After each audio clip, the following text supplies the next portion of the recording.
Paz do Senhor Jesus. Estou iniciando o segundo dia de exposição no livro do profeta Ezequiel. Hoje estarei expondo os capítulos 4, 5, 6 e 7. Sou o professor Eliseu e convido você a orar comigo nesse momento. Senhor Deus, louvamos e engrandecemos o Teu nome, ó Pai, pelo privilégio que o Senhor nos concede de estarmos aqui em mais esse dia para meditarmos em Tua palavra, aprendermos dela, Senhor, e dela sermos fortalecidos, Senhor, dela adquirirmos fortalecimento, conhecimento e sabedoria para lidar com todas as questões diárias. Pai, pedimos a Tua bênção, Senhor, nesse momento. Pedimos também que o Senhor seja propício para conosco, nos perdoando, nos ajudando, Senhor, nas nossas fraquezas, nos fortalecendo para que possamos continuar firmes na Tua presença, Senhor. Firmes contigo, firmes na leitura da Tua palavra. Eu oro, Senhor, pela minha irmã, oro pelo meu irmão neste momento, que está, Senhor, se esforçando para meditar em Tua palavra, para ler a Tua palavra, Senhor, e chegar ao término deste ano, concluindo mais uma leitura de toda a Escritura. Pai, eu peço a Tua bênção sobre a vida dele, sobre a vida dela, sobre o lar dele e dela, Senhor, em nome de Jesus. Abençoa-nos. Se conosco, Senhor. Nos conceda, Pai, também, Senhor, sabedoria, Deus, para instruir aqueles que o Senhor colocar diante de nós para ensinarmos a Tua palavra. Pai, eu peço a Tua bênção, Senhor, sobre todas as questões. Sobre a vida dos Teus filhos também peço saúde, Senhor, prosperidade, paz, alegria e amor na presença do Teu Espírito Santo. Ajuda-nos, Senhor, a sermos cada vez mais fiéis ao Senhor e fiéis à Tua palavra. E fiéis, Senhor, ao que desejamos cumprir, Senhor, neste ano, que é toda a leitura da Bíblia. Que o Senhor nos ajude, eu te peço, e estou certo de que assim será feito para a glória do Teu nome. E é no nome de Jesus que oramos. Amém.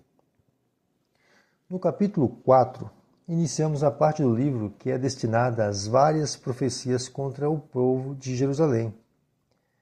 E aqui no início, o profeta Ezequiel é orientado por Deus a simular o cerco da cidade de Jerusalém através de alguns materiais representativos. Era para ele pegar um tijolo e escrever nesse tijolo o nome de Jerusalém, e ao redor desse tijolo ele deveria estender algumas bandeiras indicando um cerco. O muro de ferro que o profeta é orientado a colocar entre ele e a cidade representa a sua resistência à mensagem do profeta, ou melhor, a resistência da cidade à mensagem do profeta. Em seguida, ele é orientado a deitar sobre o seu lado esquerdo por 390 dias e sobre o seu lado direito por 40 dias. Os primeiros 390 dias representavam o juízo que o Senhor incorreu sobre todo o povo do norte, e os 40 dias sobre o povo de Judá. Tanto a ilustração do cerco de Jerusalém, quanto a ordem do profeta de se manter deitado por tanto tempo na mesma posição, não podemos afirmar categoricamente que foram literais, mas podemos entender como uma figura de linguagem, pois sabemos que é próprio das Escrituras se utilizar desse tipo de métodos para expor seus ensinos, pois este método nos aproxima mais facilmente do verdadeiro significado da mensagem a ser transmitida. Os versículos que seguem até o término do capítulo mantêm o mesmo propósito, onde a ilustração recai sobre a falta de água e o alimento gerado pelo cerco da cidade de Jerusalém.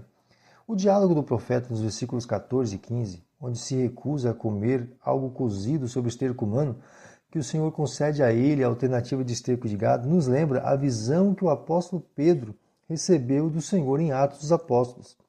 Estou inclinado a entender toda a linguagem aqui no capítulo como sendo uma exortação ao povo de Israel através de uma figura de linguagem, e o profeta Ezequiel é o responsável por transmiti-la fielmente, como disse.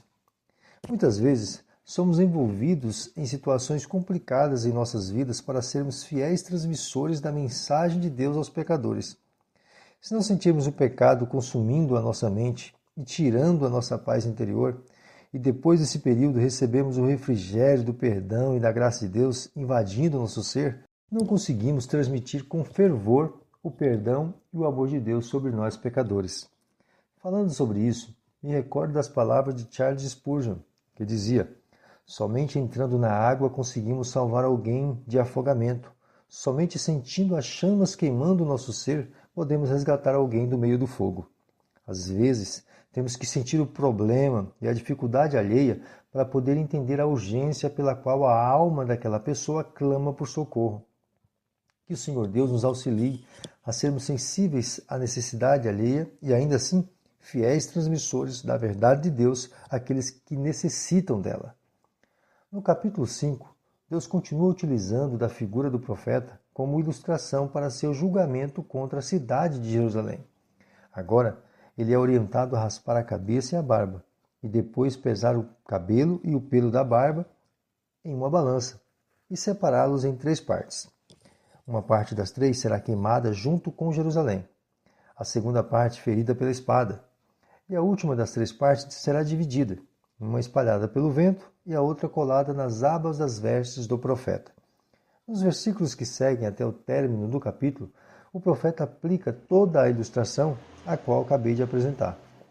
E nessa aplicação, entendemos facilmente que os cabelos e pelos representavam os habitantes de Jerusalém, que por causa dos muitos pecados, Deus havia se levantado contra eles em juízo, e alguns deles morreriam queimados dentro da cidade, outros morreriam através da espada do inimigo, e outros seriam espalhados. Certamente, a fim de preservar o seu povo, Deus não ordenou que o inimigo dizimasse a todos, mas fez com que o ímpeto dele fosse tolhido.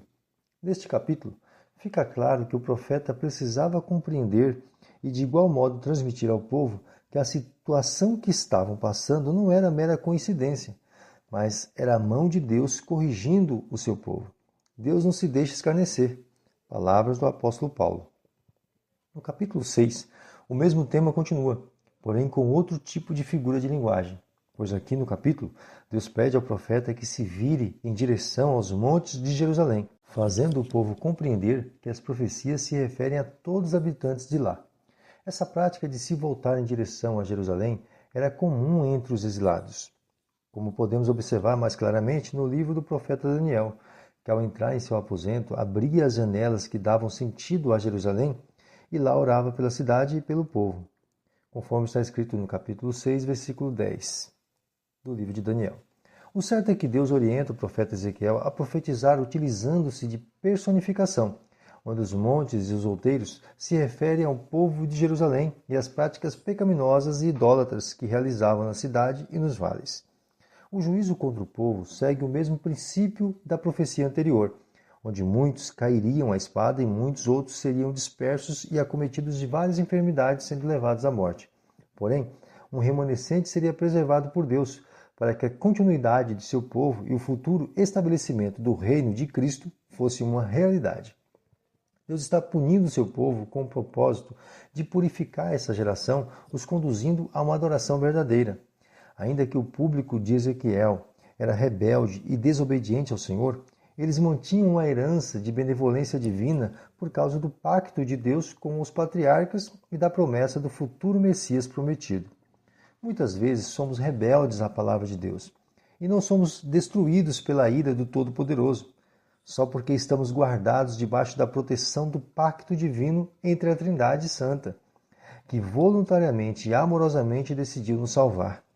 Que venhamos valorizar dia a dia a realidade da nossa vida espiritual e de nossa comunhão com Deus. Que nada tire de nós o verdadeiro sentido de glorificarmos a Deus com toda a nossa vida e existência, assim como foi projetado pelo Senhor desde o início. No capítulo 7, o fim é anunciado. Como Deus, por muitas vezes, levantou profetas e exortou seu povo que mudasse de atitude, voltando-se para ele em arrependimento, e não havendo resposta positiva, o juízo havia chegado para cumprir a ira devida pela desobediência ao Senhor. A vara que o texto se refere possivelmente seja Nabucodonosor, o rei da Babilônia. Ele já estava pronto para ser utilizado.